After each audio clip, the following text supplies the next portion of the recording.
Hello. Hello. Hello. Hello. Hello to everybody. Hello there. Okay, I'm going to keep letting everybody in. Settle in. Hopefully you have something good to drink and sustain you for 2 hours. We have a lot to talk about. And the chat is your friend here. So I love that so many of you have your cameras on. I get to see your beautiful faces and connect with you this way. And please use the chat to say hello, to tell us where you're coming from. I got emails from people all over the world that are joining us. So I'm excited. And sometimes you even find that someone here is from your corner of the world. So please introduce yourselves, tell us where you're from. I would love to know if you're joining as a mother, as a daughter, maybe both. I am going to mute everyone just because then when I'm saying won't be interrupted, and on the recording, it'll all make sense as well. Okay, it looks like pretty much everybody is muted. Wonderful. And in case you thought you were the only one that struggled in your mother-daughter relationship, or thought that your situation was completely unique and no one would understand or be able to relate, there are over 800 of you that signed up for this workshop. Clearly this was needed. I haven't offered anything free in years, and this was kind of a wake-up call for me that you all really were craving these answers and this information and this community with each other. So thank you for being here. Thank you for taking the time out of your day. Thank you for watching the replay, if that's what you're doing. And I'm so glad you're here. Okay. All right, so I'm going to slowly let people in as they're popping in. Let me see where everybody is coming from. We've got New York, Virginia, New Mexico, Missouri. You're welcome. California, you're here as a mom. Thank you, answering all my questions. Arizona, Washington, Michigan, California, stepmother, mother, Nantucket, I love Nantucket, South Dakota, California. I see some of my clients in the chat. Hello. Awesome. Nashville. Yes, there will be a replay. I'm recording it. So everything will be emailed to you as soon as that's ready after the workshop. If you're not already in the Facebook group, please join us there, because we'll definitely be chatting about today inside there, sharing takeaways and feedback. And I also want you to know I've already decided 2 hours is not enough for everything that I have added, continued to add into this workshop even 10 minutes ago. So I've already planned a call for us tomorrow to kind of process everything we've talked about, answer questions, share more. I'm sure there's other things that are going to come to me that I'm going to want to share with you. And that's happening tomorrow at 4 o'clock Eastern time. I will email you those details as well. So hopefully you can join us, calling it the after party, where we can get together and chat about this. And you will have had, 24 hours or so to really process what you're learning. So, okay. Any daughters here? I didn't see. I mean, you're all daughters, right? Anyone here as a daughter, here looking to learn about their relationship with their mom, and really wanting to reconnect or improve that relationship. Okay, we have someone who's definitely here as a mother and a daughter. Let me get the Facebook link for you. Here it is.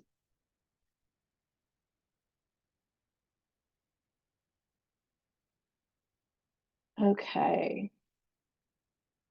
Okay, great. All right. So this chat is probably going to be very busy. If you ask a question and I miss it, please feel free to ask it again when I'm looking at the chat or at the end. If we have time, I will answer as many questions as I possibly can. So again, welcome, welcome, welcome. I'm super excited. Many of you are here for the very first time. This is your first interaction with me and learning about your mother-daughter relationship. And I'm really excited to give you that information. For those of you who've had taken courses before, you've worked with me, you've been a client, you are a client right now. Thank you for coming. I love that this is something that you want to keep learning and keep growing in your relationship. And so I want to honor that for you. And I see some of your faces right now. Thank you for being here. If you are a current client, if you've been in any of my programs or taken a course, let me know in the chat. And if you're brand new, let me know in the chat. Then when I see your name pop up, I can see, okay, this is someone new, this is someone familiar, brand new instructor on family relationships. Awesome. Great. New. Okay. Ongoing client. So that's awesome. One of the best. Thank you. Okay.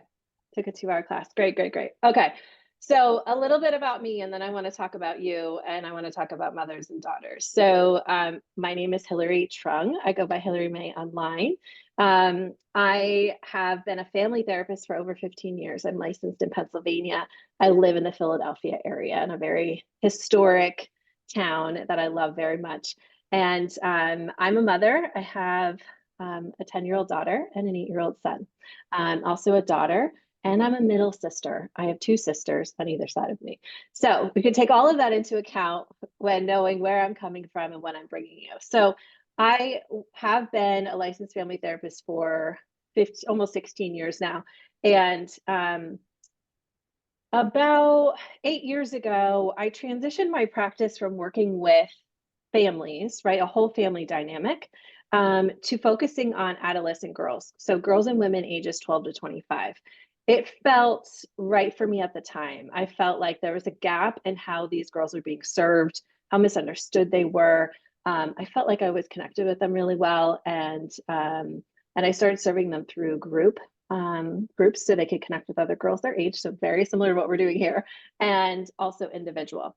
And when I started doing that work, I saw the breakdown between mothers and daughters much clearer than I did when I was looking at a whole family system. Because typically moms brought their daughters to therapy, right? It was rare when a dad was there, present in therapy, and also involved regularly. So moms are sitting in the rooms with their daughters, and there's a lot of silence. The mom leaves and goes to the waiting room, and the daughter's, chatting, telling me all about her life and what's going on and every feeling she has, right?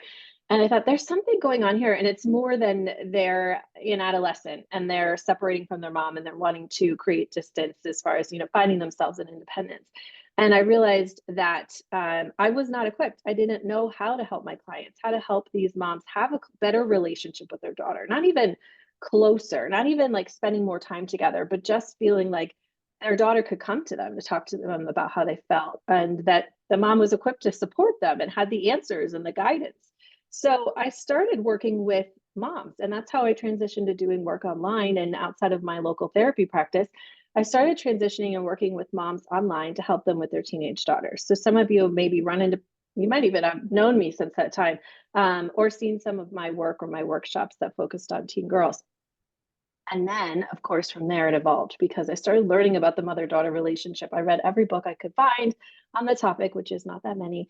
I found women who were already doing the work, just working with mothers and daughters. And I decided this is my life's work. As a daughter, as a mother, my daughter was very young at the time. As a sister with 3 daughters in my family, it was really important to me to understand this dynamic and to bring light to it. I really wanted to kind of shine a light on this and say, like, we are not serving women in the way that we need to. There's many areas of our lives, right, where we're under-resourced and under-supported. And I found it really important to fill that gap. So for the last 4-5 years, I've just been working with mothers and daughters. I work a lot with mothers and adult daughters now, but I still, of course, have all of that knowledge from the teen years. And you'll see that, and you might be able to look at your own relationship and see that that may have been part of, the start of the breakdown in your relationship was during that age when your daughter was a teenager, or if you are a daughter, when you moving into that stage. And it is the first time that your relationship starts to shift after your relationship is born, right? The daughter is born. So part of the work is knowing that our relationship changes over time. We have different stages that we go through. And so many of you you're in a variety of stages within your relationship, right? Maybe your daughter is married, or you've just become a mother. And so now there's a grandmother, a mother, and potentially, a daughter or a son, right? Your relationship changes with all of those milestones in your life. So you can consider where you are, which stage you're in your relationship. But today, what I really want to focus on is emotional patterns within your relationship. And I had promised that I would talk more about the archetypes. And I want to share first how I got to that place of even identifying the archetypes in your relationship. So if you took my quiz about mother-daughter archetypes, it's okay if you didn't. You will have seen, you got a result that described the patterns within your relationship and the behaviors. And I want to expand on that today because, the reason that I developed that quiz is actually because after working for years with mothers and daughters, I started to see these patterns in the relationships that I was working with. And I started to identify, like, okay, she's this kind of daughter, she's this kind of mother. This is how she's showing up in this relationship. And this is how her daughter's showing up in the relationship. And here's the breakdown between them. And I really wanted to create a way where I could, well, I guess what I started doing was just writing about it, like writing what I was seeing, describing each kind of daughter, and then using that as a kind of a guiding post for me. Like, are they fitting into these different categories within the relationship? And yes, they were. So that is where the quiz was born, was giving you a place to identify your own emotional patterns and not needing to work with me privately in order to learn more about your relationship. Okay. So let me tell you a little bit about some of the emotional patterns that are in your relationship or potentially in your relationship. And usually these patterns are inherited. They're usually invisible. They're not something that you are looking at directly and understanding and seeing. It's really through attention that you're able to notice this. I hear somebody, so can everybody just make sure they're muted?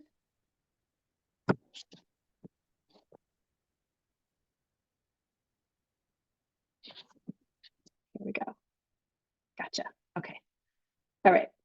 So here's some of the emotional patterns that I have identified in the mother-daughter relationship. A sense of over-responsibility. And this means emotionally, right? Taking emotional care of the other, right? And potentially suppressing your own needs because you're doing that. So the flow of care goes from mother to daughter, right? The mother is responsible for emotionally caring for her daughter, right? She's leading the relationship. She is, obviously from day one of their relationship, she is there to emotionally take care of her daughter. Daughters are not meant to emotionally care for their mothers, but they often feel that responsibility, or they feel that gap when they see no one else is. They see that their mom isn't taking care of her own emotions, or her dad isn't taking care, or her mom's partner, or her mom's parents, that nobody's caring for mom. And so often daughters will step up to the plate and will do that emotional caring. That's not the way that it's meant to happen, because then that daughter, it has less for herself, right? She's suppressing her own needs and she's not being taken care of, right? So we don't want the flow of care going backwards. And this is a pattern that I often see. So not only with the daughter caring for the mom and the mom not being cared for, but sometimes it's the mom doing too much for the daughter, right? Is over caring for her daughter's emotions. and being there immediately with solutions and, you know, ideas and, oh, you have this problem? Okay, I'll make this phone call. Okay, I'm on it. I'm going to talk to that person, right? It's like not even asking a question. They're just on it. These are resourceful, responsible moms. It all makes sense when we pull it together with the actual archetypes. But maybe you see yourself. If you see yourself in one of these patterns, please let me know. Thank you, Kaylin. Okay. So another pattern is self-abandonment. This is losing yourself within the relationship in order to please other people.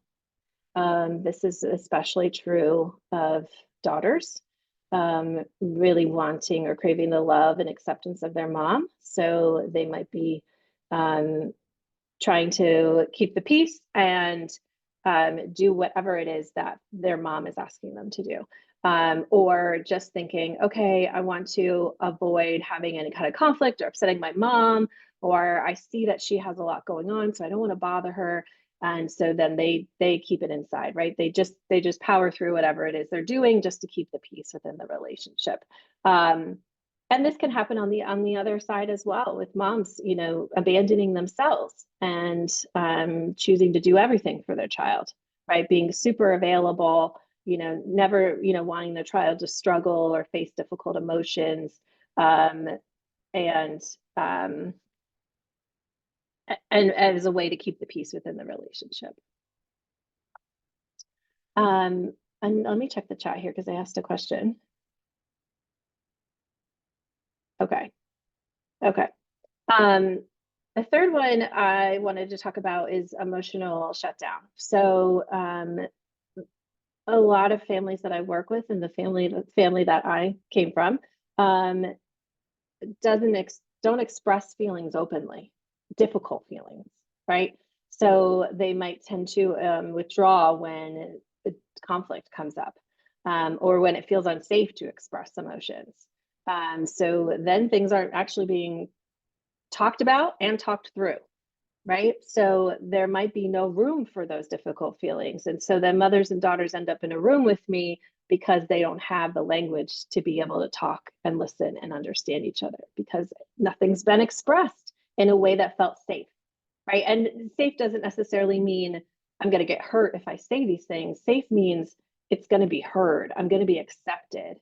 Nobody's going to put me down for saying how I feel, or that I don't agree with this, or that somebody hurt my feelings. There's going to be room for me to have these feelings.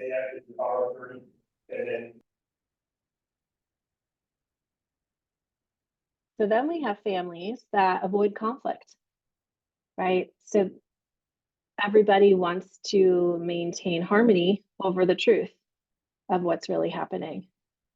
So they're not addressing what needs to be addressed. They're just not even bringing it up. So not only don't they know how to bring it up, because it's never that, you know, the table has never been set to say, come to the table and let's talk about this, you know, this difficult situation or what's going on.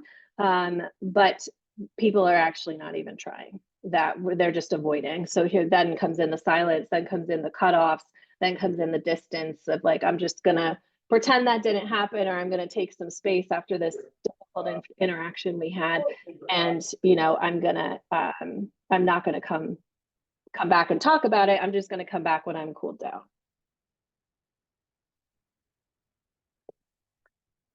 And then we have over controlling. We have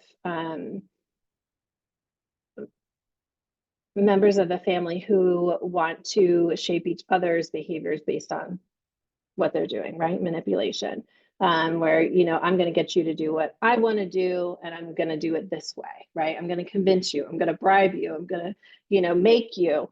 And that can start when kids are little, rather than giving them the space to express what's important to them, what feels right for them, how they feel, what they need, that they are kind of exist to please somebody else. And these are not necessarily things that you realize. These are not necessarily things that you do on purpose, right? These repeat in families from generation to generation until someone stands up and says, nope, I don't want to do this anymore. All of you today, right? I don't want to settle for what's going on in my relationship. I want something different. Okay, so these are just some of the patterns, and I'll review a few more when I talk about each archetype. If you have already done the quiz, then you know your results and hopefully remember what it was. But what I'm going to do is I'm going to share a little bit about each archetype to help you understand. And I want you to listen, not for blame, for like who's right or who's wrong in this relationship and why we are where we are and, whose responsibility it is. But I really want you to listen for clarity and healing. Like, oh, okay, I get it. Yes, that's my daughter. Or yes, that's my mother. And this is, this makes sense for me. And now I can move forward with that information and learn, what do I need to do next? So if it resonates with you and you feel called to put it into the chat, let us know. And an example would be great. I'm asking you to type a lot, I know, especially if you're on your phone, but having an example of that's what that looks like is wonderful for everybody. So I'm going to talk about the daughter archetypes first. So the first one is the grieving daughter. So she's the daughter who aches for the mom that she never fully had. Her mom is maybe physically present, but emotionally distant or unavailable, right? This pattern is typically a daughter who is silent, kind of hoping, really craving a stronger relationship, a stronger connection with her mom. And often kind of goes back and forth between having hope and feeling like it's a lost cause. And I've worked with some of these daughters who really are they're on the edge of like, can I have a relationship? Sometimes they come to me and we work together before they get to that point where they cut the relationship off and see like, we can. Her mom just needed to learn how to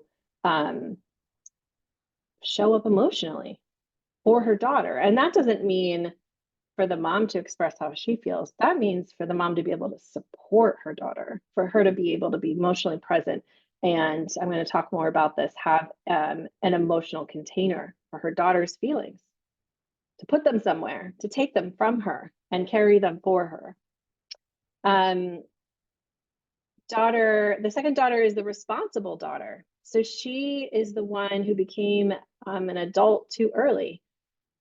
She's typically the eldest daughter, but not always. She is typically the one who's managing other people's feelings and ignoring her own.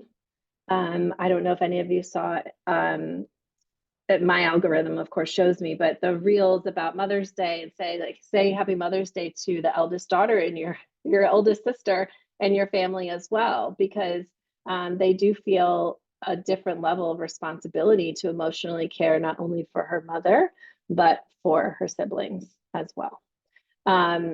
So she's typically over functioning, doing too much, not wanting to be doing everything she's doing, but doesn't know how to move out of that pattern. She's tired, she's quiet about, feeling resentful, and caretaking others and really neglecting herself and what it is that she wants, the dreams she has, going after them.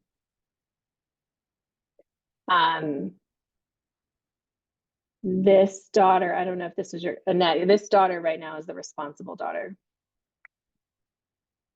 Okay, so then we have the harmonized daughter. So she is the ideal daughter. She is, and not to say like that's the one you want born to you, but she is the one who is feeling loved and supported. She is feeling emotionally safe and connected with her mother. She has a foundation of mutual respect and open communication with her mom. And she is aligned with like her values and can make strong decisions that she stands behind. She's not calling her mom to say, what do you think about this, mom? Should I do this? And some of that's okay, but not all the time, right? That she can make her own decisions and feel good about them. And this daughter typically has a mom who is very emotionally in tune and aware of her. And this mom is actually called the architect of identity. So she's the mom who's been able to be emotionally present, who is supported in her own life. I'll talk about her in a few minutes. So the harmonized daughter is the ideal daughter. That's where we want every daughter to be. Then we have the good daughter. So she was sort of shaped to be a pleaser. That she really learned to gain, that she felt loved through her performance, that staying agreeable to everything at all costs. And her pattern is revolves around self-abandonment and fear of disappointing others. She's typically a people pleaser outside of the family too. Then we have the rebel daughter. So she refuses to repeat the pain and pattern of what she's witnessed. She's saying, no, I don't want any of this. And I'm changing my path. This is me. This is what I talk about, the rebel daughter, and I've named this one on purpose. She is the one who really wants to preserve herself, is aware of her own energy, and she becomes fiercely independent, and really protecting herself, right? So sometimes having walls up around herself who she lets in, and that costs her closeness. And she's attempting to make some big changes, things she wasn't shown how to do. She just knows, I don't want this, so I'm doing this on my own, but doesn't necessarily have a guidebook to do that. And lastly, we have the insecure daughter. So the insecure daughter looks outward for approval. She's often second guessing herself. She has a really hard time making decisions. She's often seeking permission for her decisions. Her pattern is rooted in self-doubt, and she really lacks emotional safety within her relationship. It doesn't feel safe for her to express too much. And even though she craves it, she doesn't expect to get the support that she needs when she reaches out. Let me check the chat here to see what you said. You're the good daughter, grieving daughter. Okay, here we go. Daughter's not emotionally attuned. Yeah. Number 6 is the insecure daughter. So I actually want to tell you about one of my clients who sort of nailed this on the head for me, the insecure daughter. That she came to me wanting to improve her relationship with her mom. She's in her 30s, but her mom didn't want to do the work with her, right? So, there were attempts to be made to go to therapy together. And she said, well, I'm just going to do this on my own because it's important to me. I don't want to lose my relationship with my mom, but I feel like that's sort of, I'm at a crossroads here. Do I keep trying or do I walk away, right? And the third option is I learn a new way and I see if I can make real changes in the relationship, even if it's just me and she's not joining me. So,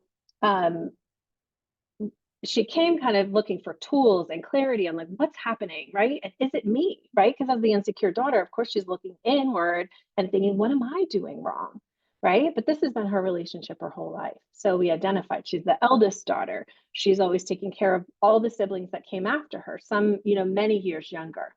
And we identified that her mom really didn't have an emotional container for her own feelings, avoided conflict, couldn't, I don't want to say admit when she was wrong, but couldn't be responsible for her actions, right? And how they affected other people, whether they are intentional or not. Couldn't have difficult conversations.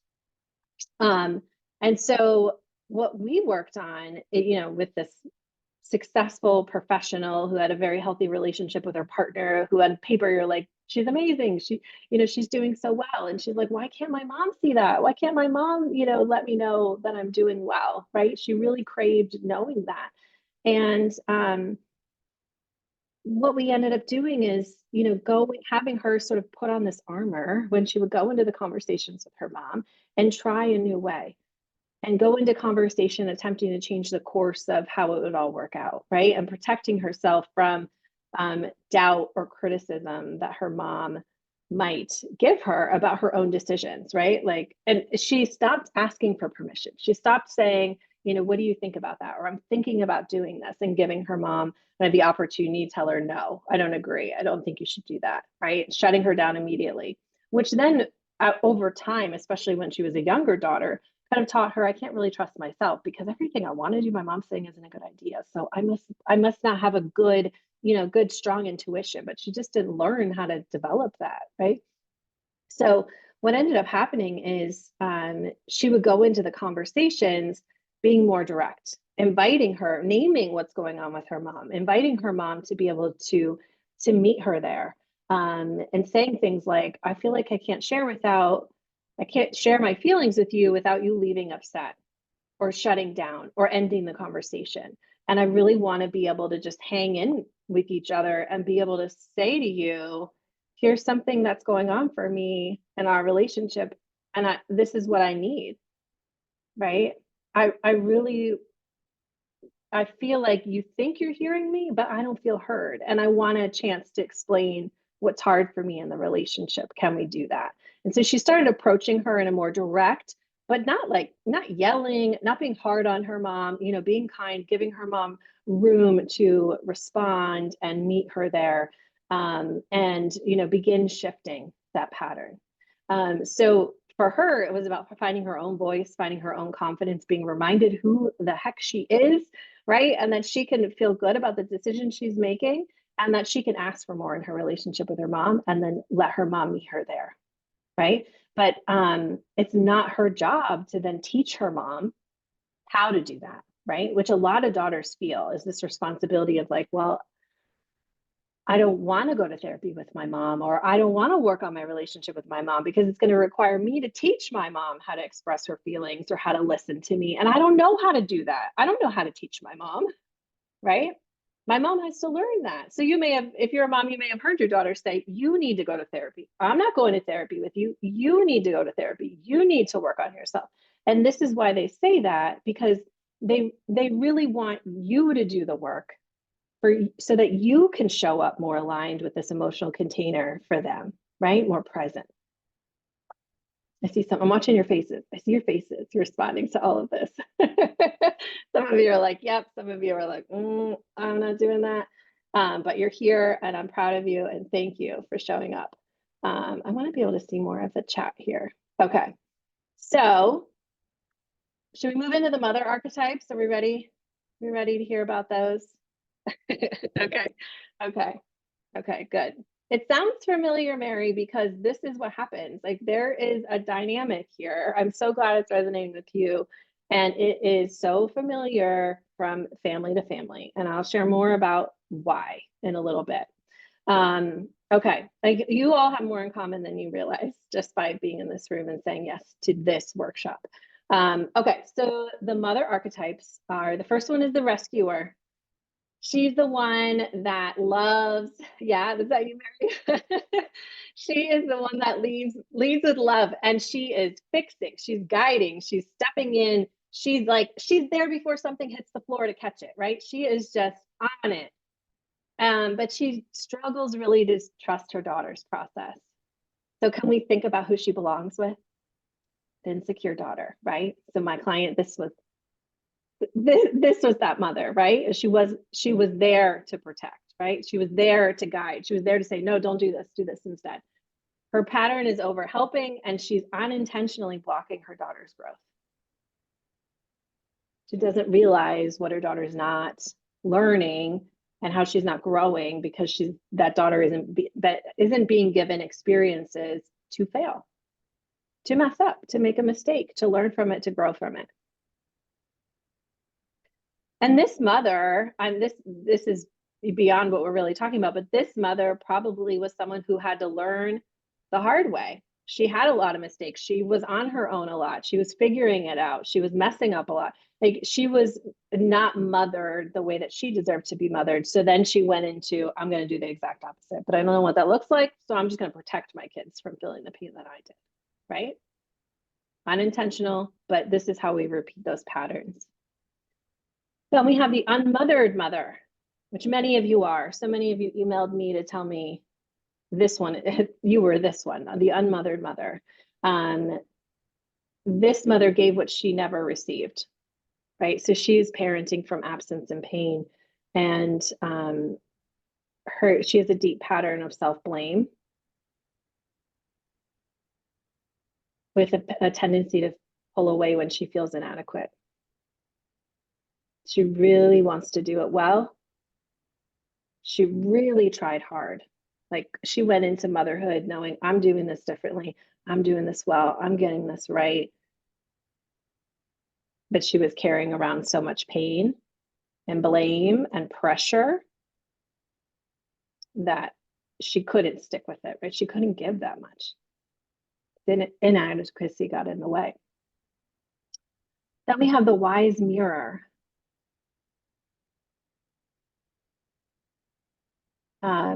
The wise mirror meets her daughter with presence and trust. She holds space without trying to control. And her pattern is clear communication and ongoing tending to that relationship.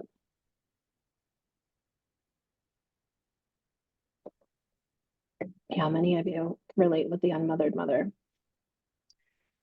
The wise mirror is someone who had the emotional capacity and presence to be there for her daughter. She wasn't trying to do too much. She was supported in her motherhood.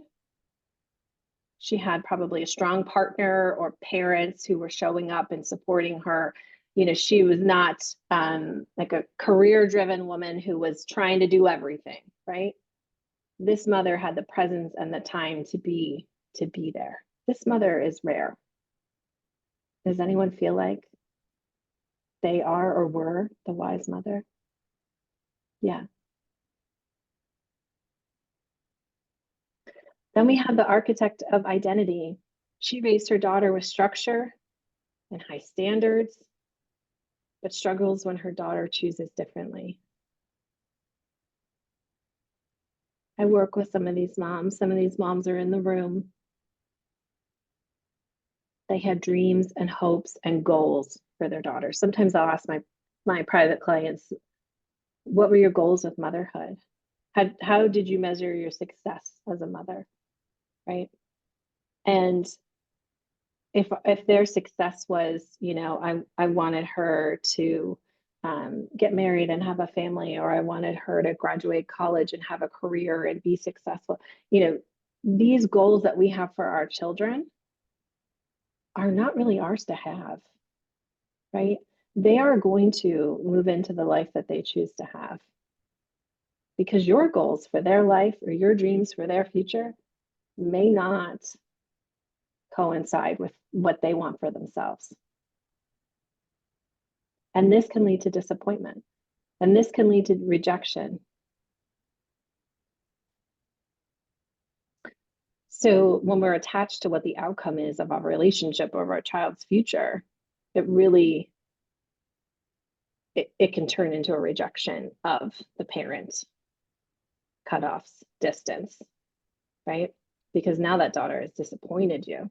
She's not living the life that you wanted her to live. All that work that you did to setting up her life in the way that you wanted. That one's called the architect of identity. Then we have the elusive star. She stays surface level because emotional closeness feels unsafe or unfamiliar. Her pattern is emotional distance, which leaves her daughter to feel unseen, even when her mom is right there. Right? So she's physically present. She's, you know, maybe the mom taking everybody to the playground with all the snacks and, you know, planning the days off from school, and you're on trips and you have play dates and whatever. You know, she's a mom who's doing a lot, but emotionally she's not really there.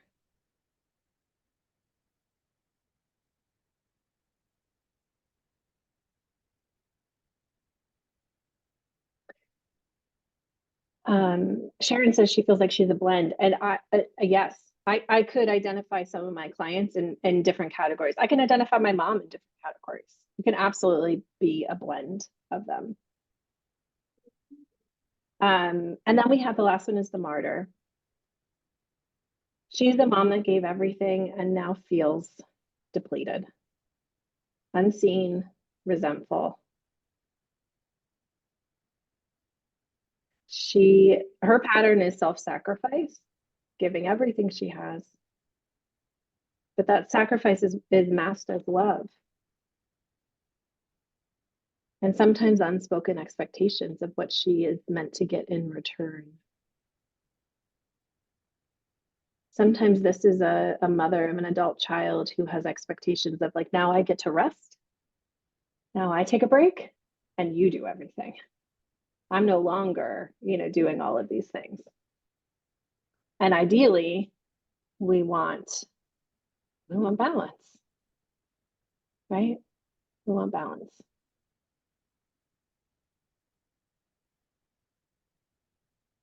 So, like I said, I feel like my mom is sort of a mix of a few different ones.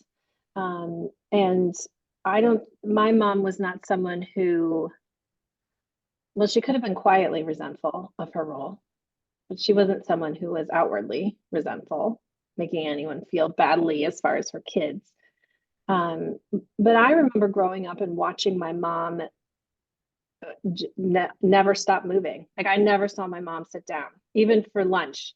She'd be standing up in the kitchen, eating over the stove or, over the counter, doing something else. She was a mom who was constantly moving, constantly doing things. And I remember I used to like lay in bed at night sometimes and listen. We had a small house and listen and think, I hope my mom's sitting down on the couch reading a book or a magazine. Like I would think about, picturing her doing those things, and she probably wasn't, right? But my mom gave so much, and is because she really felt like that's what her family deserved, but also she knew if she didn't do it, no one would, which maybe many of you can relate to. There are reasons why we are all in these patterns somewhere. And the mothers who, no one starts out in motherhood thinking, I'm just going to like wing this and see what happens, see how it all plays out.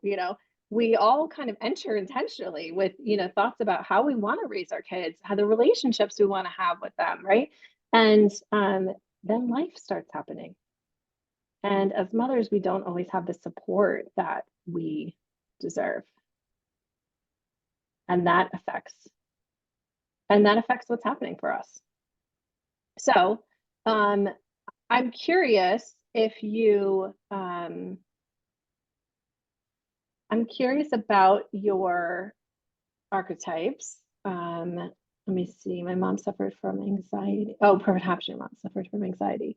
The rescuer and the wise, although their early years, it could be the martyr.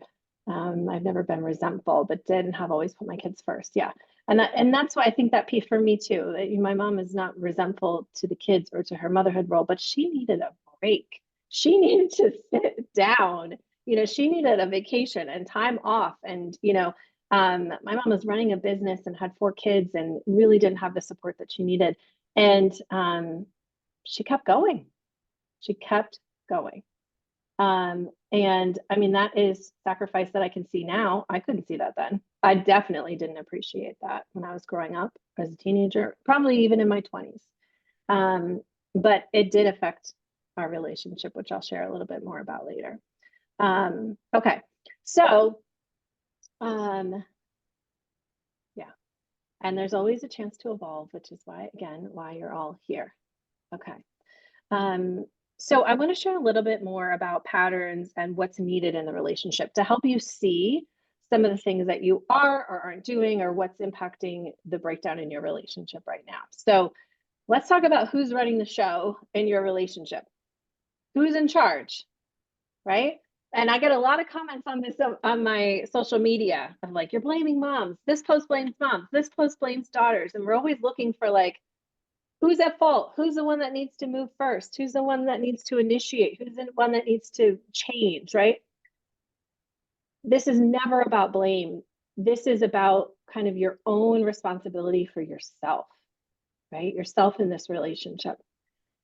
From my perspective, mothers are leading this relationship. You are setting the tone for this relationship from day one. And that doesn't mean that other people don't impact it, because they do, and they will, and I'll share more about that. But you are the one who is setting the tone for the relationship. So again, it doesn't mean you get blamed for everything. It doesn't mean it's all your fault. It doesn't mean that you're the problem if you're facing a breakdown in your relationship. But it does mean that you are the solution. It does mean that you are the solution. So if you're a mom and you're here, you are in the right place to make real change in your relationship, even if you're not in contact. Is your daughter's likely been telling you, maybe silently, like maybe with her eyes, she hasn't actually said it, that she has had pain for years and what it is. And it may not even be something you caused directly. Again, right? We're talking about other people who are involved here. Or knowingly that you caused her this pain or that she's in this pain. But that pain has created distance in your relationship from you, which means you have the power to be the solution for healing this. Right? If she had pushed herself away from you, there is some kind of pain there for her in the way of your relationship, which means our work is identifying what that pain is and then how to heal it, how to begin addressing it and getting it out of the way. I was a silent daughter. I was a daughter who was not talking about anything until I was yelling about it, until I was screaming about it, what I needed, right?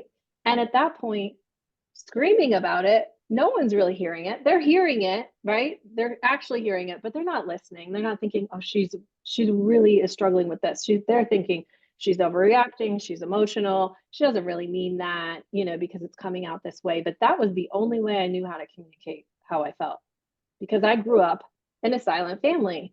I grew up in a family where no one talked about how they felt about each other, right? I have 2 sisters. So typically what that means is you talk to the other sister about the other one, right? Or you go to your mom and talk about your sisters. I wasn't going to my sisters to talk to them about my issues. I wasn't taught, wasn't shown. I wasn't directed. My mom might say something like, you should talk to your sister. But I'm thinking, I don't know how. How do I talk to her? What do I say? How do we work this out? Right? I didn't learn how to do that. And so I ended up being the one in the family who was kind of like making a lot of noise, like things aren't cool over here. This isn't working. This doesn't feel good, right? But not being heard. And so I want to encourage you, your daughter may have given you the gift and like written you a letter or sent you a text or told you why she cut you off or created distance or told her dad. Listen to that. Take that seriously. It does not mean you committed crimes. It means she has pain, right?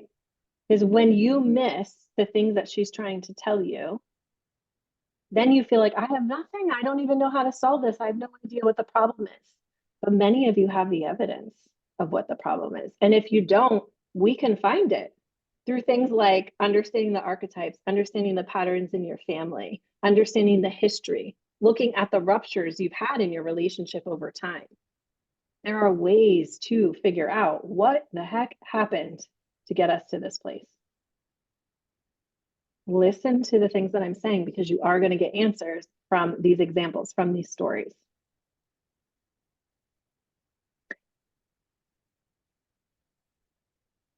So I'm realizing I need to move faster.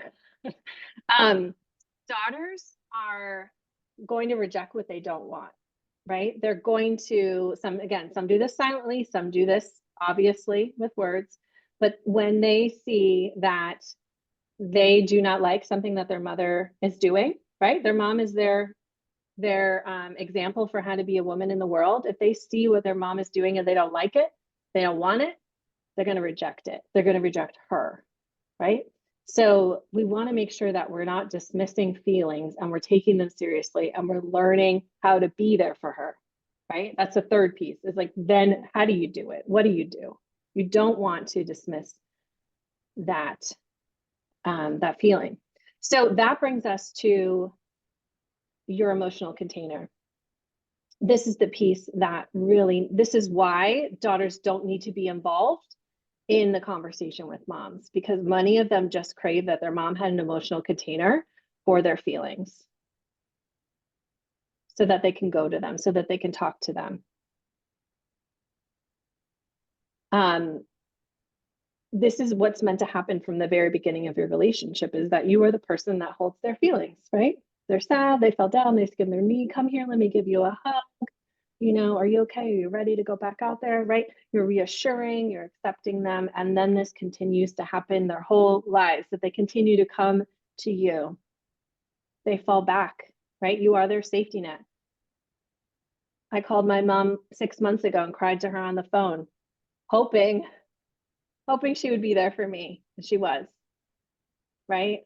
I was like, I need my mom. I need my mom for this situation, right? We want to be able to do that.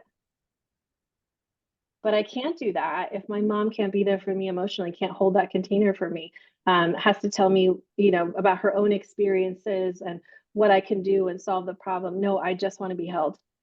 I just want to be heard. I just want to be understood. I want to understand myself, how I'm feeling about this, right? I want some help emotionally regulating myself. And that's what your daughter wants from you. If it hasn't been available, she's not going to make that call to you.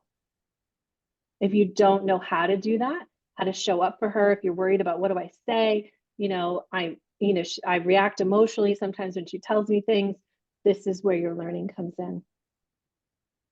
I want to transition for a minute because I have some beautiful clients who have agreed to come on and tell their stories and share with you about their experiences. And I'm looking for Beth. Beth, I know you're here. I saw you before. Where did you go? There you are. Okay, I'm gonna unmute you. Okay, so I asked Beth if she would be open to sharing her experience working with me, right? And what you've learned, Beth, and I'll leave it to you because whatever you want to say, whatever you want to share, whatever you're feeling called to share with the women here as far as, you know, helping in their growth and their journey. Yeah, 100%. Thank you for asking me. And hi, everybody. I know if it's your first time, it might feel so clear and so confusing all at the same time. So I 100% get that. But just, I am fourth generation oldest daughter, and I am the mother to 3 children. I have a son and 2 adult daughters. And I initially found Hillary on Instagram and started following her stories and feeds and things like that. And everything, probably like all of you, it just resonated so much with me, what I've been looking for to understand my daughters that had distanced themselves, to heal and make things better. It just resonated. I mean, I've seen so many therapists that, you know, it just took so long to get to the heart of what it was I really needed. And just from day one, instantly, Hillary just gets it. She's a great listener. She has so much insight and ways of getting at what I needed. And what that was, first and foremost for me, I found, and I've worked with Hillary for a while, one-on-one, and obviously this is my first workshop doing this, but for me, it was learning first and foremost about who I am, where I come from, how I was raised, what I was taught, what I was definitely not taught, but I didn't know what that even was until we started mapping out history and the women that came before me, and how those emotional patterns, like we were just talking a little while ago, how that got passed down, and how I inevitably, even though I never wanted to be like my mom, She was a lovely woman, but just so many things about her emotional unavailability and just how she managed her feelings. I was never taught or modeled how to do that. And so I took that into my parenting, passed that on to my daughters, who are now probably in whatever the near future going to be parents, mothers themselves. And how do we break this? And fortunately, my middle daughter, who's 28, really wanted to work with me with Hillary. And so I just had the pleasure of doing that with her. And I had so much to learn about me, and then the ability to then learn how to express my feelings, ask for what I need. Those are the things that inherently my daughter struggles with as well. And she was frustrated in her marriage, and wants to be a good mom and not pass this on to her children. And so just, I think first and foremost, that's what I came away with, just was learning and understanding myself and the emotional patterns that were handed down, or not for that matter.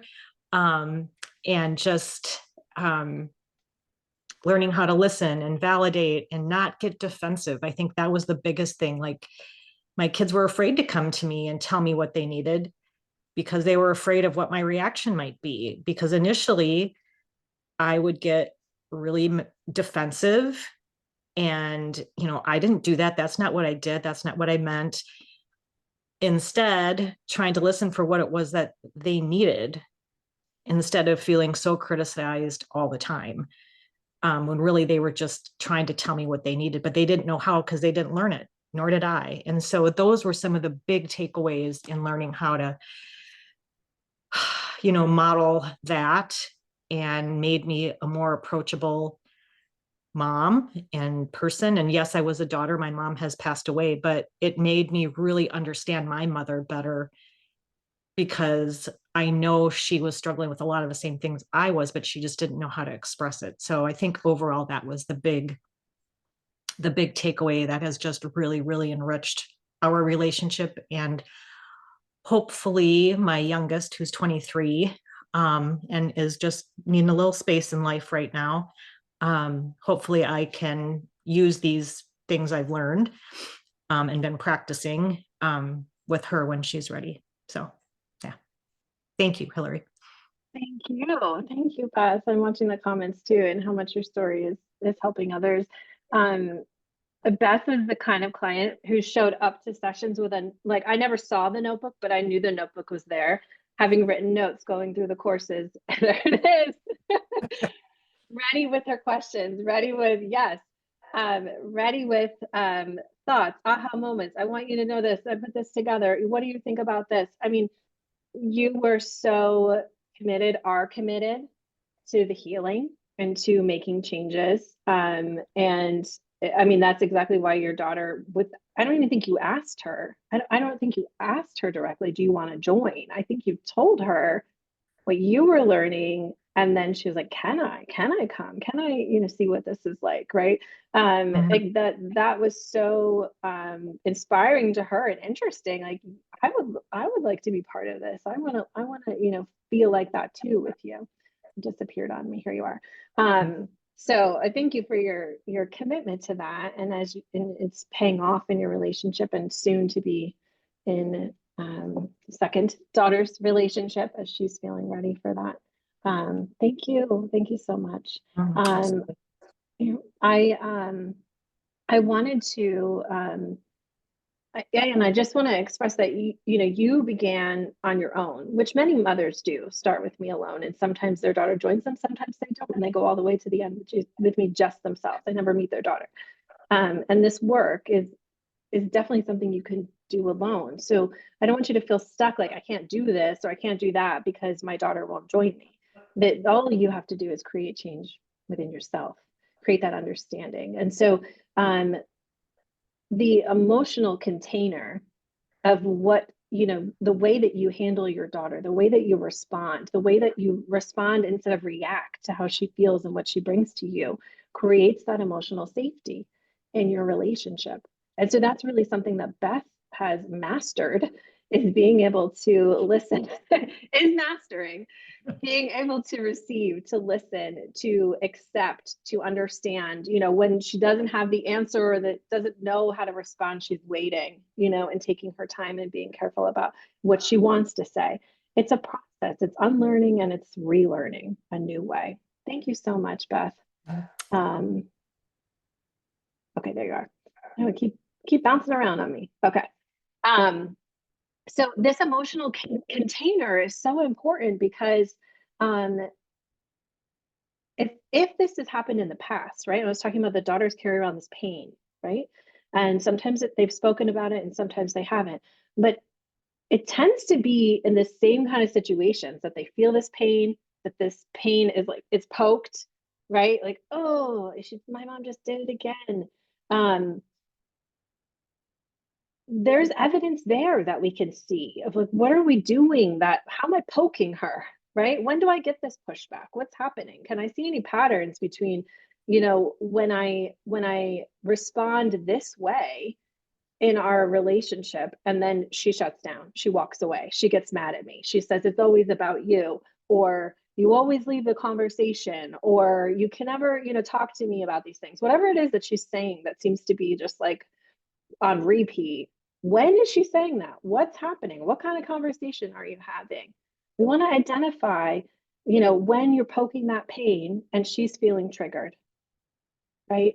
And sometimes this is just a rupture in the relationship. Sometimes it's just a conflict and you move on, right? Maybe like in my family, you move on, nobody talks about it. You just eventually things simmer down and you keep moving forward, but that pain's still there. Or she's cut you off. She says, I don't want a relationship. I want space. I want peace. I want to find myself, right? This is why we have to figure out what that is. What's in the way? What's happened? What are you poking at? What does she need from you that you stopped giving or you didn't give, right? And that doesn't mean that you're a bad mom. It doesn't mean that you didn't give your all. It just means that your daughter is unique and has unique needs that are different from your own, so it wasn't on your radar.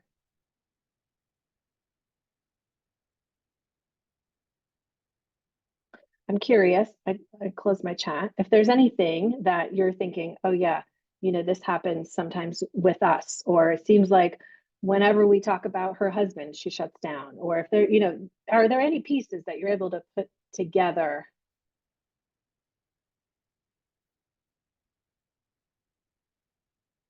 Okay, still people popping in and out. Okay. All right. So I promised you that we would talk about how other people are involved in this distance that you feel in your relationship, right? That it is not just you and your daughter, right? You're not to blame. You're not solely responsible. You didn't screw it all up. There are other factors, right? And often it has to do with fathers and partners. It often has to do with the men in the family. This is something I've taught on a little bit, and I'm going to continue teaching on and expanding on more, because you're here as a mother or a daughter. There's 0 men in the room, right? Even though many men are affected by the breakdown of the mother-daughter relationships in their family, right? Many men have wives and daughters who aren't talking to each other, who caused the whole family not to be able to get together for holidays and birthdays or baseball games or dance recitals, right? What I found is if men make a move to make change in their relationship and they fail, they don't try again because they don't want to sacrifice their own relationship with their daughter, right? So in the meantime, they're throwing their wife out there like, you're on your own. This is between the two of you.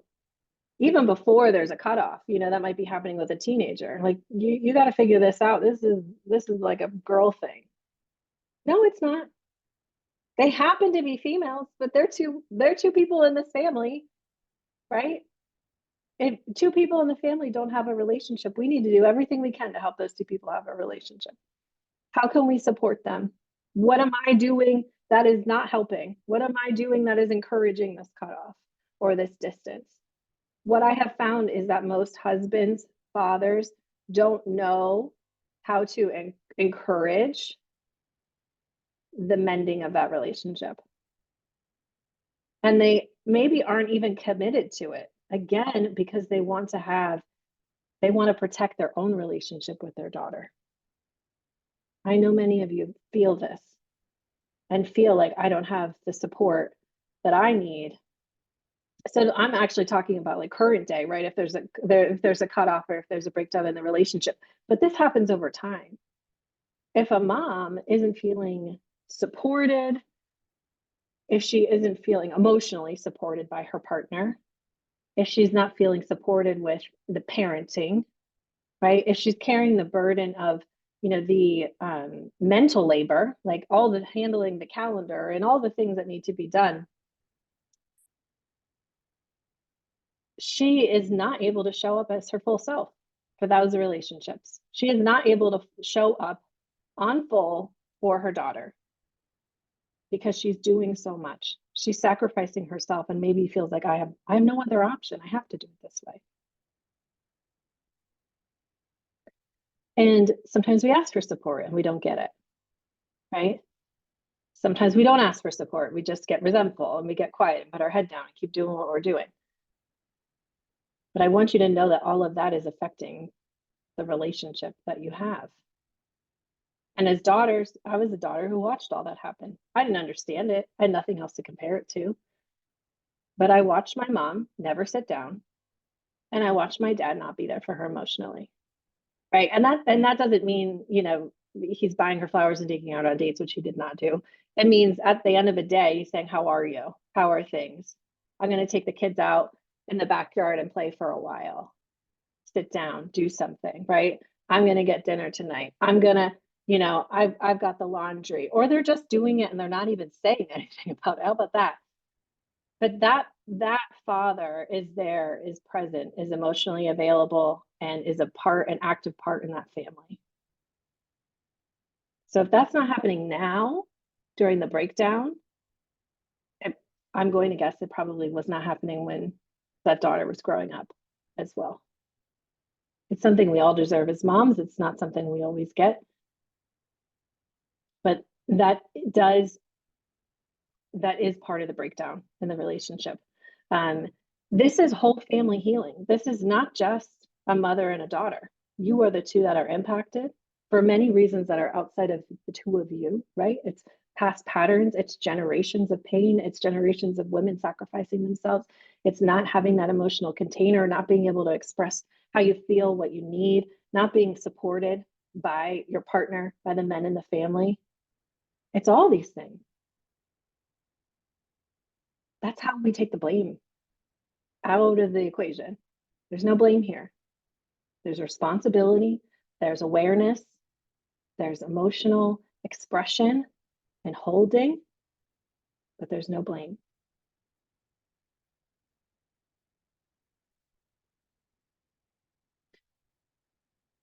I wanted to talk a little bit, and let me just find it in my notes. I'm probably going out of order here. I wanted to talk about a self-awareness because, again, so often in the comments on social media, and I know people say whatever they want to say, whatever they're feeling in that moment, but it helps me see this is the pain. This is what people are carrying, and this is what I need to address. This is what I need to help them with. When we are not aware of ourselves and how we're showing up in our relationships, how can we see what the real issue is, right? How can we be just be clear on what can I change, right? You have to be aware of yourself within that relationship. The archetypes quiz sort of holds up a mirror to you, right? If you found yourself in that quiz and it's showing you this is who you are, this is how you're showing up, these are the patterns, this is what your daughter or your mother is experiencing with you, right?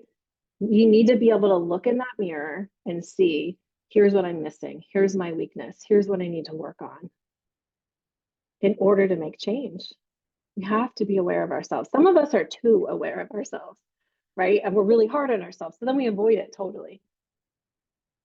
We need to be able to get close to that and see what is happening. How am I communicating in my relationships? Excuse me. I think I'm a great communicator, right? But are you? Are you clearly asking for what you need? Are you clearly saying how you feel? Right? Or do you just talk a lot? Right? You want to be direct, you want to be clear, you want to ask for what you need. It's so easy to look at what she's doing, how she's behaving, how she's treating you.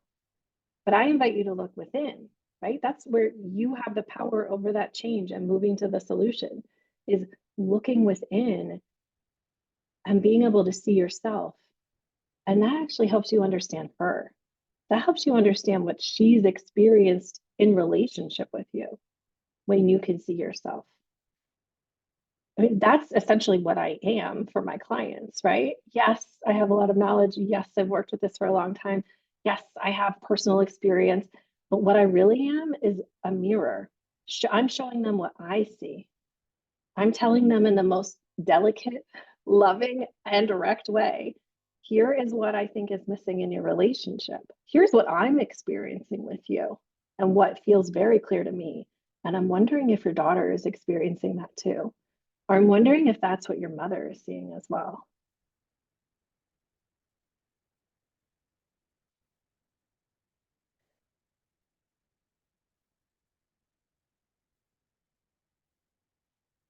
Okay.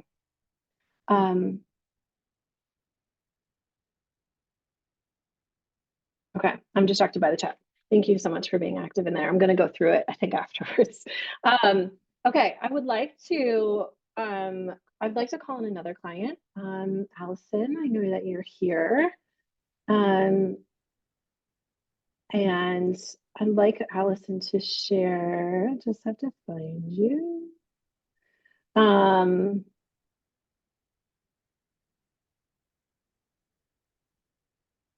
Okay, Allison, am I missing you? Well, I'm here. I see Oh, myself. there you are. You see yourself. You must be on. There you are. Hi. Thank you for unmuting yourself. Whatever part of your story you feel comfortable sharing, I would love for others to hear your journey Okay. as well. Yeah, I have a 21-year-old daughter, and when she turned 18, like the day she turned 18, everything really changed. She just pushed away so much and didn't want to do things together anymore. Um, Literally told me, "I want to push you out of my life." She said that to me. It just got really tough, and so it was neat to find Hillary. I felt like Hillary's like what she wanted for moms and daughters was exactly what I wanted. And I thought I was getting it. I thought I could do it. And it just was not happening all of a sudden. And so it's been a long journey of learning what I needed to learn. And I'm trying to highlight some of the major things that I've changed or what I've learned. And a lot of it is just learning to change my approach to my daughter, my interactions, what I say, what I do, just a lot of changing my approach. I needed to see kind of the importance of letting her be her and accepting her, not questioning, judging her choices or decisions. And so that's something I've really worked on. And so much that it totally feels natural now. Like um, she wanted to get sorry, we're puppy sitting. So if you heard the dog, um, a little out of my realm. Um, I lost my train of thought. Like supporting stuff she does. Like if she tells me something kind of wacky that I think she wants to do, I'm able now to go, oh, okay, have fun. Or ask her, oh, where are you gonna go do that? Or who's going with you? Like Jen, not anything that would bother. Quite. Yeah, I do have to watch my questions too, but just a lot of it, a lot more acceptance than I think I had. I think before I felt like I had to or, make sure did you really think about if you want that other piercing and what, and now it's like, you get it if you want it. I don't, it's not my place to say, and I'm fine with that. So that's taken a while. Not giving advice unless asked. That was something kind of new to me. I think when they're younger, you're just so used to telling them how to study for the test or what to do if a friend is bothering them, and to change and not offer that. I find myself we text is kind of our main mode of conversation, and she'll tell me like a problem she's having or she'll complain about something, and I instantly think, oh, what could she do? She could call the apartment manager. She could, And I just catch myself and go, "Wait, she didn't ask me." And so I don't, and so it saves me time because I don't have to solve her problems. It's just so much easier, and I think she appreciates it when I just kind of respond with empathy, try to listen to her. A lot of times she will ask me, "What do you think I should do?" And so then I share. Sometimes I've learned to ask her, "Do you want to know what I think?" And every time I ask her that, she says yes. But I think if I had just automatically told her what I thought, she wouldn't have liked that. So it's been really nice to learn this, and it's starting to become second nature. I used to have to like really think about it. Um, Also, like showing up for her in ways that she wants me to show up, not always the way I want to show up. So that's been different too. And an example of that I always think of is she coaches ice skating students. And a while ago, she had some students that were going to be in a competition. The first time ever, she's going to have students in a competition. And I thought it'd be so fun to watch. I thought it'd be a way to support her, love her, show her I love her, watch these students in the competition. And so I suggested it to her. I forget how I worded it. And she thought that was the weirdest thing, worst idea. She did not want me there at all. And so I sulked. I felt sorry for myself. She doesn't love me. She was not accepting my love. And it felt awful. And I thought, well, fine, that's your competition. I'm just going to leave it alone. I'm not going to talk to you about it. I was feeling down. The night before the competition, though, it just popped in my head to text her. And I asked her how she was feeling about the competition, how her students were feeling, maybe what time, I think maybe that was it. And she replied right away. And it was at a time when she seldom would reply in the evening. She replied right away, talked about the competition. The next morning, she FaceTimed me to show me little flowers she had bought for her students. In the afternoon, as she drove back, she called me and told me about it. Like, I don't think I would have gotten any of that if I hadn't sent that text the night before.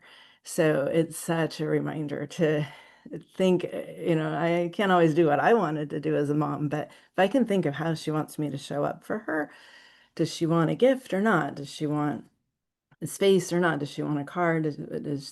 What does she want? And give it to her. It's so rewarding. And so that's been nice to learn too. I put down some notes. What else did I want to share? I really try to make our interactions positive and well, easy for her and very positive. And that's a change. That's not something my mom is aware of, I notice. But sometimes it feels like I put a lot of work into it. Like I've got to hold back stuff that I want to say or share. Um, and then that's part of it too, is I've learned, to not get emotional support from her or not. And so sometimes it feels not quite natural to hold back stuff so that our interactions are easy and positive. But I think that's the right thing to do. And then I have a nice support network where I can go and complain and really express myself.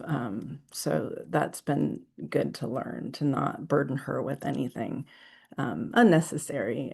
We've had tough conversations, and I'm kind of learning how to get through those when needed. It's also nice to think of what needs to be said and what doesn't. So some of those tough conversations, like it was a really big decision to bring things up. Other times I'll stop and say, this doesn't need to get said at all. I'm not going to say it. So kind of keeping the peace. Thank you, Allison.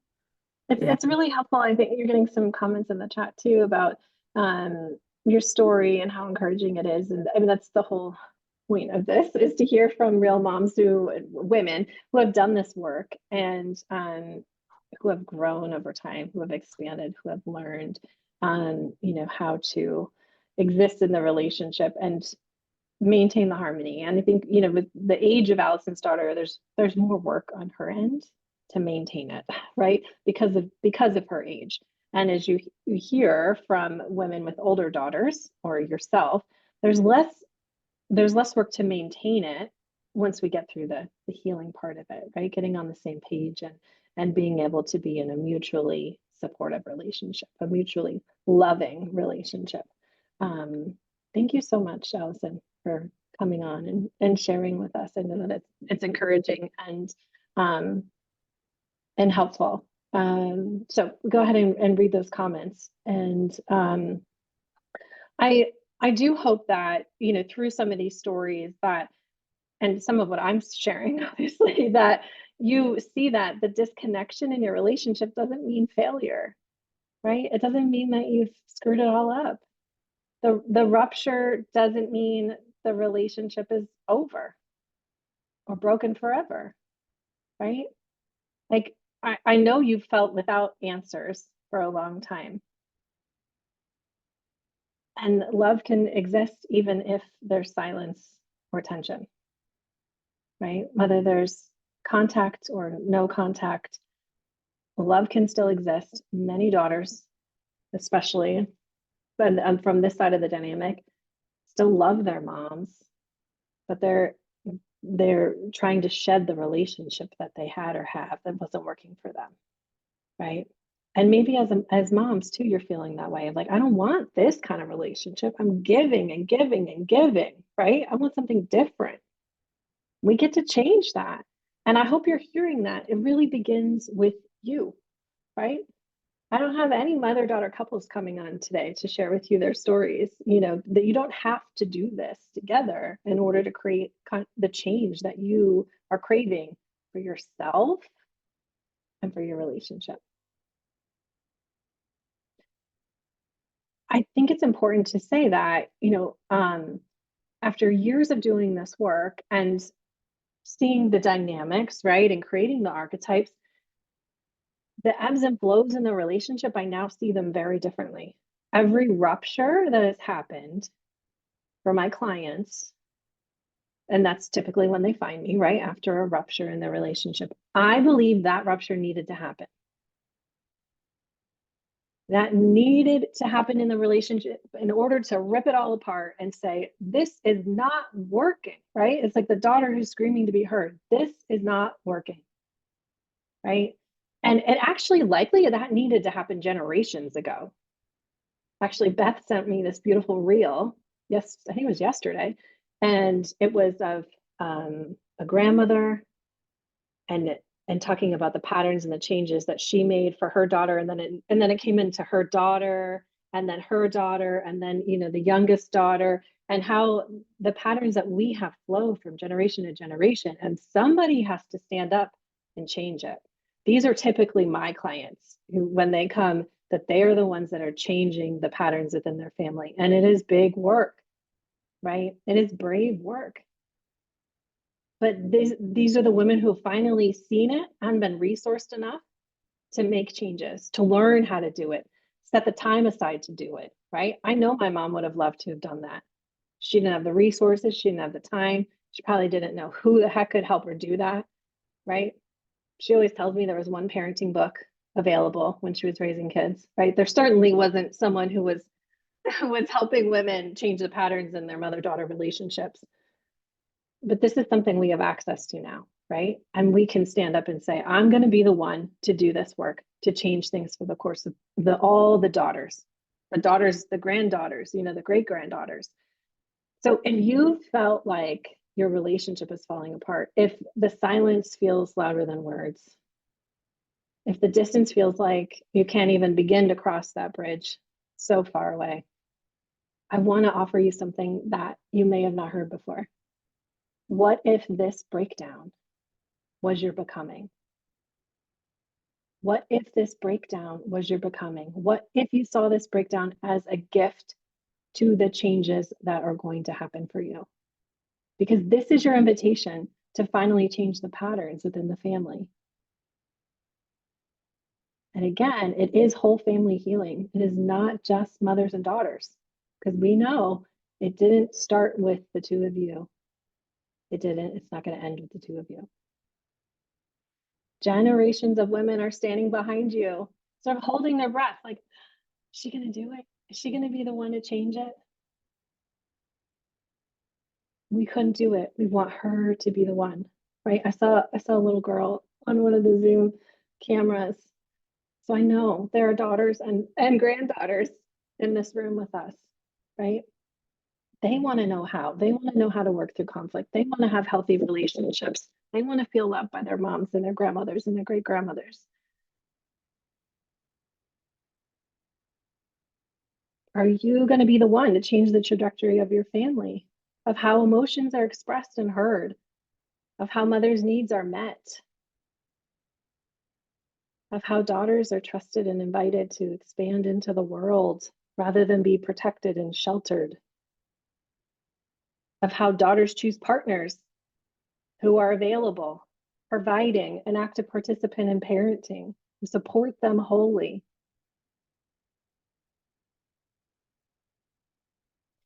And we've been taught to see these ruptures, the arguments, the estrangement, the emotional withdrawal as evidence that something's broken. But what if it's actually a threshold? What if this is the moment we stop carrying what was never yours to carry?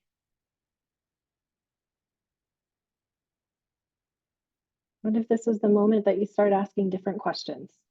You change the narrative, right? You turn into yourself. You stop trying to go back to what wasn't working.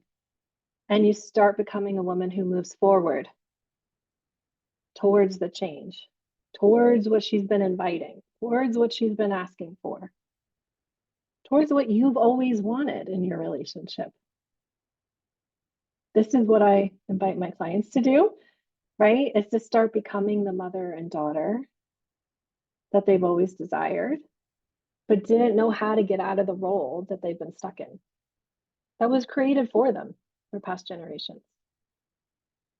What would that be like for you? No more fixing, no more forcing, right? We're moving out of silence and pain and patterns and weaving something stronger for your relationship. And remember that becoming this woman does not just change your relationship with your mother or daughter. It's actually changing your relationship with yourself. Like you heard from Beth, and I can hear it clearly, and I think you can too, the way that she sees herself now. Right? It's not just within her relationship. This is a ripple that touches everything. It's in every conversation I have with every woman about her relationship. It's how this is affecting every area of her life and how it can affect it differently, right? I would love to invite one more beautiful woman, Vanessa. There you are. I'd love to invite you to share your story. Hello. Hi. Hi. Hi. Well, thank you. Thank you for having me. I didn't know if it was a good thing or a bad thing that I was invited to share. Um, but Am I a star student or that's am I your right. worst student? Right. Right. But I'll take it for what it is.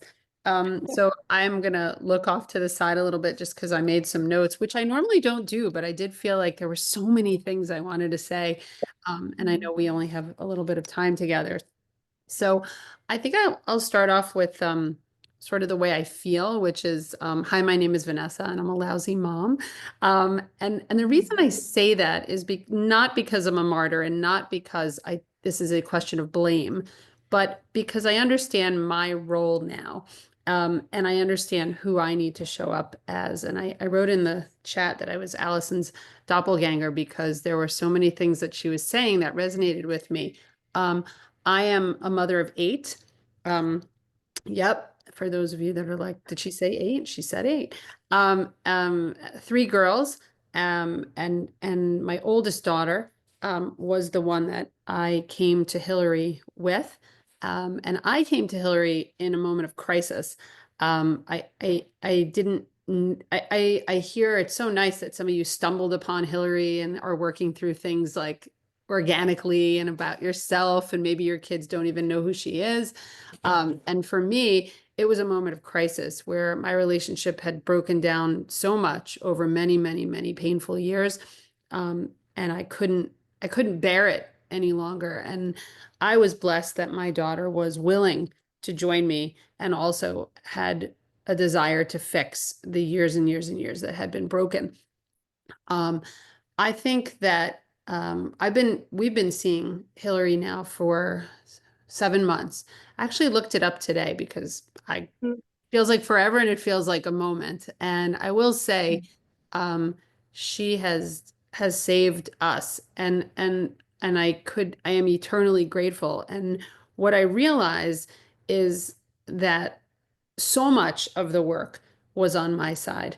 And not be and because I'm the mom and I didn't understand what that meant. I grew up with a very selfless mom, and I became a very selfish person as a result. A person who had struggled as a child with some PTSD and just wanted my life to go my way. And that included controlling my children and making decisions that were best for me and not understanding how painful they were. And when my kids would tell me, I immediately put walls up of defensiveness and explanations and answers. And what I learned with Hillary was to listen. I learned to listen. The activity that she does of putting yourself in the other's shoes is so powerful, because what it does is it makes you vulnerable, and that's okay to say you're right and I'm sorry. And to learn that you can't go back, you can't undo. All you can do is hear and listen and say, I hear you. Because it's not about being right or wrong. It's not about being guilty or innocent. It's not about hurting. No, I don't believe that mothers are intentionally hurtful to their children. I don't believe that mothers want their children to dislike them or not want to be close to them. I believe we get stuck in our unhealthy patterns and our own ways. And I have to say that the things that I've learned, not only have they taught me how to be a better mom, they're teaching me how to be a better wife. They're teaching me how to be a better sister and a better daughter and a better friend. Some of the things that Allison was talking about, I have found have been so difficult to change in me and so freeing. I don't have to solve every problem. I don't have to call every what did she say? Apartment complex person, right? That was my first thing. The minute my daughter would call and say, I had every answer. And sometimes she didn't want any answers. Sometimes she just wanted me to listen. And I had to learn what it was like to show up differently in all of our interactions. And that meant sometimes keeping my mouth closed, sometimes not giving my opinion, sometimes giving my opinion and dropping it. So here's my opinion. And, if you're interested, and asking, what do you need from me? I never asked. I just assumed that I knew what she needed and I knew what I was good at. And what I was good at was what I offered. But now I ask, what do you need from me? Do you need me to just listen? Do you want advice? And I think what Allison said was interesting, is that not only is it freeing to not have to carry everybody's loads, but it's also interesting how much more they turn into you when you don't shove it down their throat, which makes so much intellectual sense. It's just hard in reality of how we do it and what we're used to for so long. So knowing my role, knowing that we're not equal, I do have to carry the weight as the mom. And that was hard for me also. I wanted everybody to show up perfectly to our relationship as well, and thought we were equals. We're not. I got to do more of the heavy lifting because I'm the mom, and learning to accept that and to really just see how I show up to every interaction I have with all of my children and the people that I'm involved with in my life, and feeling good about who I'm becoming. And also recognizing that there are no guarantees. Just because I'm changing and just because I'm making progress in who I am, it doesn't mean everybody's going to respect, accept, forgive, and come to the table willing to join and hold my hand. So I have to be patient also, and understand that, my daughter's, the one I'm speaking of, is 26 years old. There's been a lot of water under that bridge, and 6 months of changing may not be enough for her to just hold my hand and walk down the path of life with me. But I am noticing that she is. She's grabbing one finger at a time. It is not a strong, let's go. But she is. And it's a beautiful thing to see. And I realized that I had the power all along. It just took Hillary to sort of show me what that could look like, and help me develop the skills to see it myself. Because practice is the only way this works. Every single interaction I have, I practice all of the skills that I'm learning, and it's working. And that's just, it's a beautiful thing. So thank you. Thank you. Thank you for sharing all of that. Yeah, it's been a beautiful journey. I love the vision of her grabbing onto one finger at a time.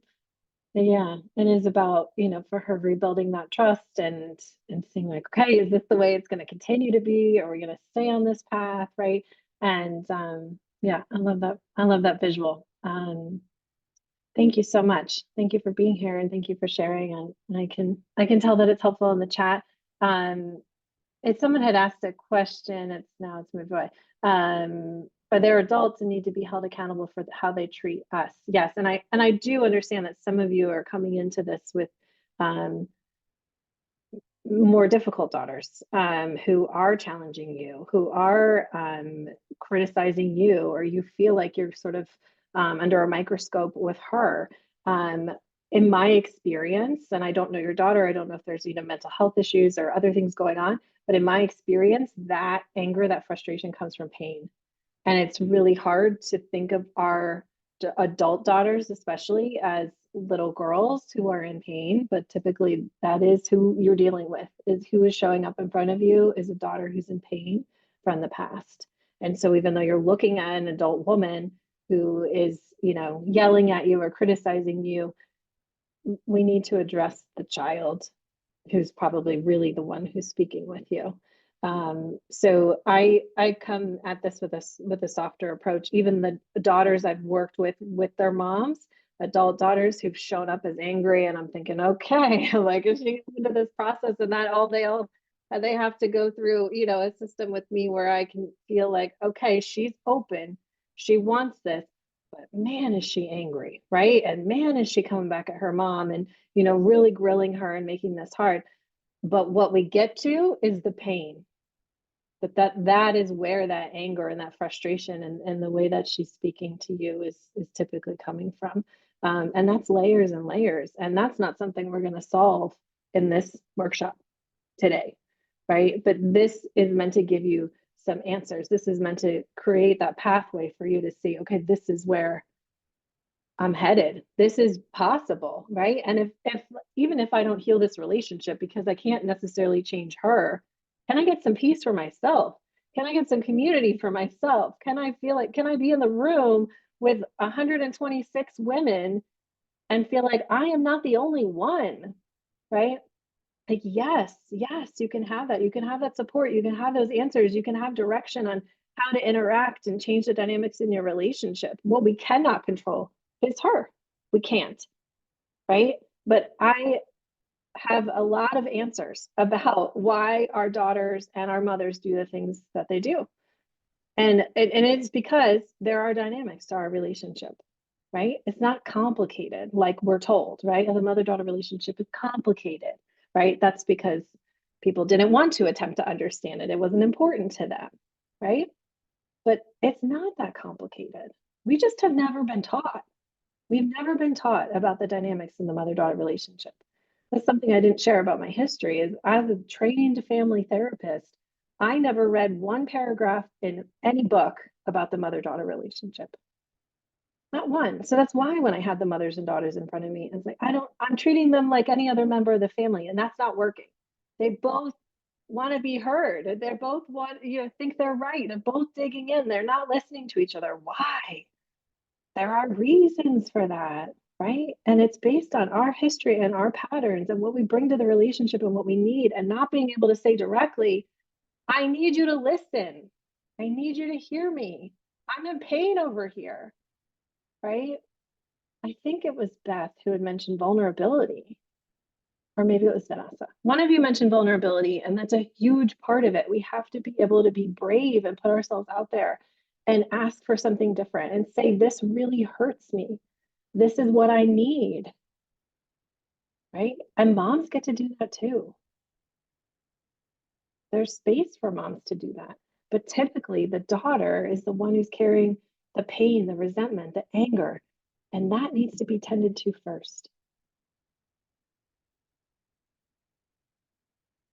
And many of you are sharing your stories in the chat. Thank you so much for doing that. Again, I'm going to read much of it at the end, but you will see that there are people who are commenting on what you've shared that you think is so unique and is your own story.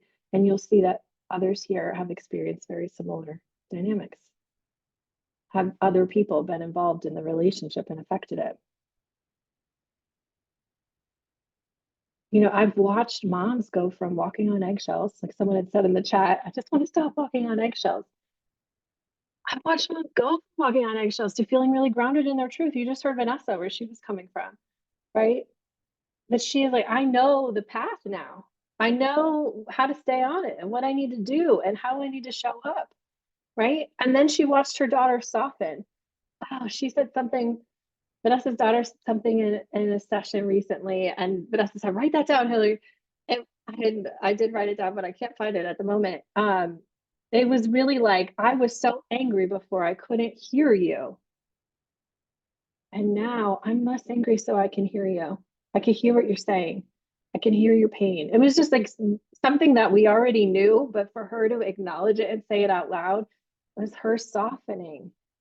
Right? It's because she felt heard, she felt seen, she felt like how she feels is so important, the most important thing, right? Because it is at first. I've seen relationships that were defined by silence begin to open up slowly but steadily, right? And become deep and authentic, right? They're no longer on the surface talking about the weather and what the grandkids are doing. Like, no, now we are talking about, I'm really struggling at work. You know, my husband's doing XYZ and it's upsetting me. Like, sharing real things. I've seen women finally feel proud of how they show up in their relationship and every part of their lives, right? Because it changes every relationship. It trickles into friendships, trickles into marriages, it trickles into your relationships with sons as well.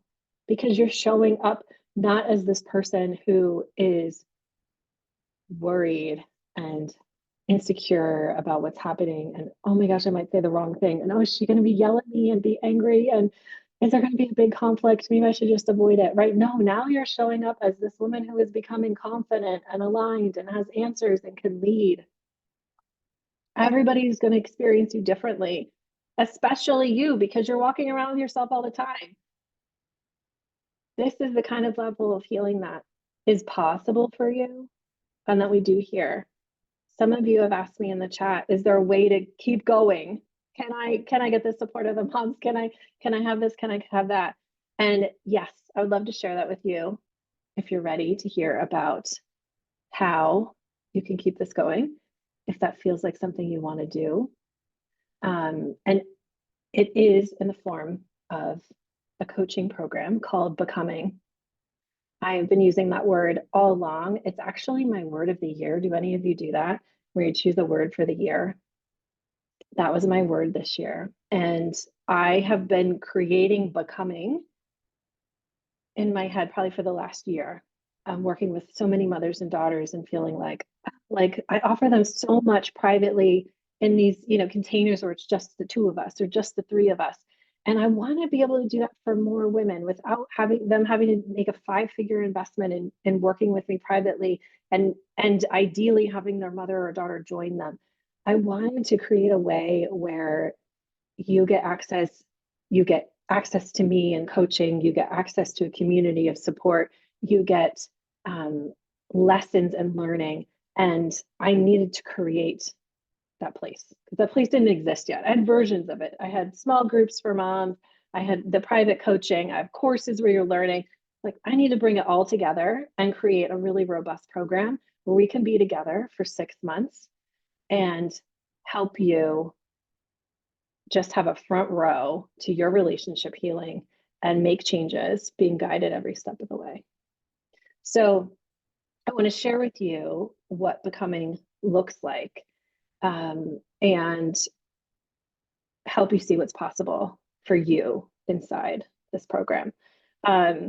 So it's really like an all access ticket to me, to coaching, to the answers, to healing your relationship, being guided every step of the way. So Becoming essentially is a coaching program where I'm going to help you with your specific relationship while you're learning alongside other mothers or daughters who are learning about their relationship and working to make big changes in it. So over that 6 months, you're going to get coaching calls with me. They're on Zoom, just like this. We're connecting with other women. You bring your questions. I'm going to hear you. I'm going to give you feedback. We're going to decide on the next steps for you. If you just want to talk through something like Beth would do with her notes, I just want to talk through what I'm learning. I want to process it with you. I want to bounce that off of you. We'll do that together. Whatever you need is what you bring. You bring that question, and that question is answered. Our guideposts, like our framework for becoming, is brand new teaching that I'm going to be recording over our time together. So every 2 weeks, you get brand new teachings. I'm calling them my golden thread teachings, where we're kind of weaving this new relationship, and I'm dripping them out to you every 2 weeks. So you're not going in feeling like I've got a whole 50 lesson program that I need to go through and learn about. Every 2 weeks, everybody gets the same information. We process it, we work through it. We do that through the coaching calls with me, but then also you're going to have these peer implementation calls. I did this last month with my alignment coaching that I was offering. It was sort of a test to see, how does this work when I put women together to learn from each other. You come together and I have questions and prompts, and I'll be there a little bit as well to guide you, but really you're getting in conversation with each other, learning from each other. So it's not just in a chat, right? You're face to face on Zoom, getting to connect with each other and talk with each other about what you're learning, what you're implementing, your story, your pain, your wishes, whatever it is that you're being able to actually connect within the community face to face in conversation. Then we do have a community space where you can connect whenever you need to, 24/7. You can reach out, you can share wins, you can ask questions, you can share breakthroughs. There's a space for you to support each other, lift each other up. That piece is so important to me, is that we are supporting each other and keeping everything positive and moving forward and encouraging each other along the path, because that's how we get to where we want to be. And so there's the space for you to connect whenever you need it. It doesn't have to be on a live call to do that. When you join, even though the Becoming program starts to drip out, the new course teachings are released on June 1st. But when you join, you get access to my library of everything I've ever taught. So there's a big library waiting for you of all of my recorded classes and workshops, things that aren't even available anymore. so- I dug out to uncover. Let's see. And so you get access to that, and you can begin learning right away. So you don't have to wait until June 1st. And then this is something I added in recently because I just really felt called to do it. And I'm offering mother-daughter calls inside Becoming as well. So these calls are led by me. They'll happen every month, and you don't need your mother or daughter to come. They don't need to be in the program, but if they want to come, they can join this call. And so on this call, we're going to be talking about the relationship and how to engage in the relationship. We're going to be practicing presence and listening and communicating and asking for what you need. And it's a place for us to practice. Even if your mother or daughter isn't there with you, you get to be there with the other women in the sisterhood to practice that. And the mothers and daughters who do come together, we get to be a witness to their conversations. And there's so much to learn from watching other people, from seeing this play out, right? It's not your relationship, but you get from row seat to seeing, okay, what are the dynamics? What are they talking about? What are they working through? I've never offered a mother-daughter call, just even one off. I only work with mothers and daughters together in private coaching for months at a time to protect that. And I just felt like this needs to be part of it, right? Because just like Beth, like if a daughter or a mother is going to say, yes, I'll check it out. Yeah, I'll come to that call. We want it to be there. We want it to be available, right? So that's something that that they can do, is they can come in for the monthly calls, and we get to learn in a different way. I'm also inviting guest experts into Becoming to supplement my work. So experts on family dynamics and emotional maturity and nervous system work and grief work and codependency and all of the pieces I have been seeing over the past year that that everybody needs, right? That's part of this, right? There's also going to be a component of becoming, because although I didn't record it, everything is already written and prepared. There's going to be a big component of how everyone else plays a part in this relationship. How do we bring them in? How do we bring them into part of the healing? I created one lesson inside the program I currently have that my private clients have access to. That is how do men in the family affect your relationship? And I had a client recently play that for her husband, and he listened to it, and he immediately went into action. He immediately called the daughter and started working on it. This is the kind of information that the whole family needs, not just the two of you. And the last piece, which I know I said I'm excited for a lot of this, but this one I'm really excited about. It's something I've been had on my radar. I need to do it. Is a group mother-daughter retreat, an in-person, get to hug you in real life, get to learn together, get to be together in a beautiful location. I'm hosting a mother-daughter retreat next year, and you get a ticket, you get a spot there. Just by joining Becoming, you get invited to be in person with us in real life. It is for everyone, mothers and daughters alone, mothers and daughters together, to learn and grow and experience each other in person. And that retreat will only be open to people who I've worked with, because I do want that, again, that, well, I want to say vibe, but that's not the right word. The energy there, right? The level of healing that we do, that everybody is already introduced to the work, comfortable with it, knows me, maybe even knows each other, and is ready to take it to the next level. So that's only going to be for people who have worked with me, and as a Becoming member, you get access to that. Yes, I'm super excited for that. I've only done small retreats. And I have a vision for this one to be very different. So I'm putting the link in the chat for you, all about Becoming. So you can read about it, you can see it, you can join when you feel ready. If you have questions, tomorrow is a great time to bring your questions. I'm also, like I said, going to go through everything in the chat, pull out questions that I'd like to answer on our after party call tomorrow, 4 o'clock Eastern. And I'm going to answer those. I'm going to answer any questions you have about Becoming. If you're questioning, like, is this right for me? But here's my story. It's really unique and different, and I don't know if you can help me. We're going to work through it. Okay. So feel free to email me. Feel free to DM me your questions. All of it is welcome. I've made time to be available and be there for you and answer any questions that you have. Mary said, is the retreat in Philly? Mary, are you in Philly? No, you just know I am. The retreat will not be in Philly, even though where I live is very beautiful. I'm not going to have it in Philadelphia because I like traveling too. Okay, so you have the information for Becoming. I wanted to let you know that the price is discounted right now through Friday. Today's Wednesday, through the 23rd. So there's sort of an early bird savings. And if you join by tomorrow, by end of day tomorrow, you get a complimentary session with me one-on-one to get started. So it's all listed on the page, but just so you know that there are benefits for jumping in early, saying yes to yourself, your relationship. Oh, your niece lives in Fishtown. Oh, fun. So I live in a suburb. But I did used to live in Philly. I love Philly. Not everyone feels that way, but I love Philly.